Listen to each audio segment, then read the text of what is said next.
عدنان سلیم. السلام عليكم ورحمة الله وبركاته. إن الحمد لله نحمده ونصلي على رسوله الكريم، أما بعد فإن خير الحديث كتاب الله وخير الهدي هدي محمد صلى الله عليه وسلم وشر الأمور محدثاتها وكل محدثة بدعة وكل بدعة ضلالة وكل ضلالة في النار. أعوذ بالله من الشيطان الرجيم. بسم اللہ الرحمن الرحیم.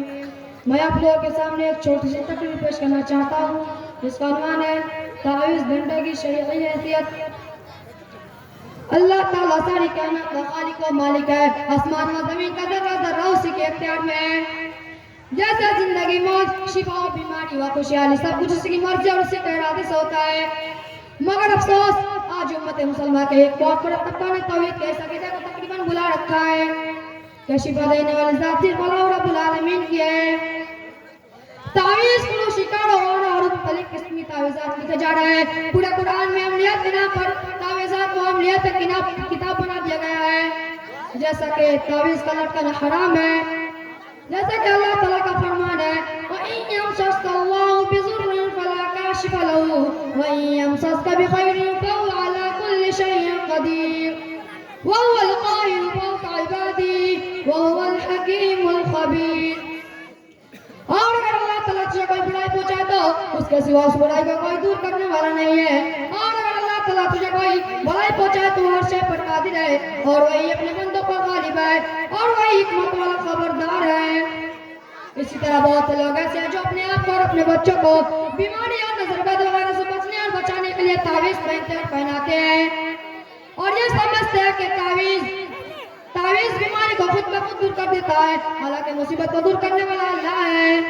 تعویذ گھنٹا صرف ایک دھاگا ہوتا ہے، نہ اس سے نفع پہنچا سکتا ہے نہ وہ نقصان. مسند احمد دوسرے حدیث میں فرماتا ہے وَمَن تَعَلَّقَ تَمِيمَةً فَقَدْ أَشْرَكَ.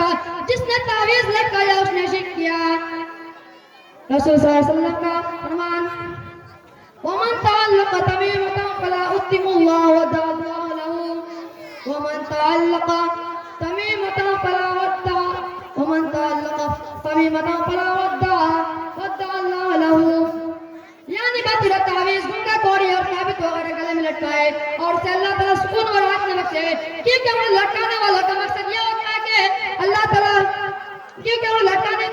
لٹکانے والے کا مقصد یہ ہوتا ہے کہ تعویذ گھنٹا اس مصیبت کو خود بخود دور کر دیتا ہے اور اس مصیبت کو خود بخود دور کر دیتا ہے.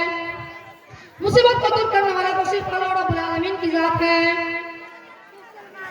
نیز یہ چیز تمام توکل اللہ کے خلاف ہے کہ اللہ کے علاوہ مخلص آدمی کا دل اللہ کے علاوہ کسی اور سے مدد حاصل کرنے کے لیے مائل کرتا ہے. اور یہ شرک بھی اور یہ گناہ بھی گناہ اصغر ہے اور یہ بھی بہت بڑا گناہ ہے.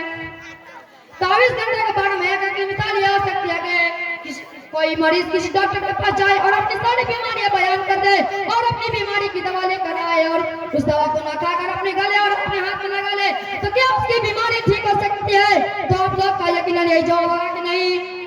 تو کئی لوگ تعویذ اور گھنٹے پر اعتماد کرتے ہیں کیونکہ خود اللہ تعالیٰ اپنے قرآن مقدس میں ارشاد فرمایا ہے ادعونی استجب لکم، یعنی تم بھی پکارو میں تمہاری دعا کو ضرور قبول کروں گا. اسی پر میں اپنی تقریر ختم کرنا چاہتا ہوں. حاکم دعا کے ہم تمام مسلمان بھائیوں کو تعویذ سے بچنے اور بچانے کی توفیق عطا فرمائے. آمین ثم آمین. السلام علیکم ورحمۃ اللہ وبرکاتہ.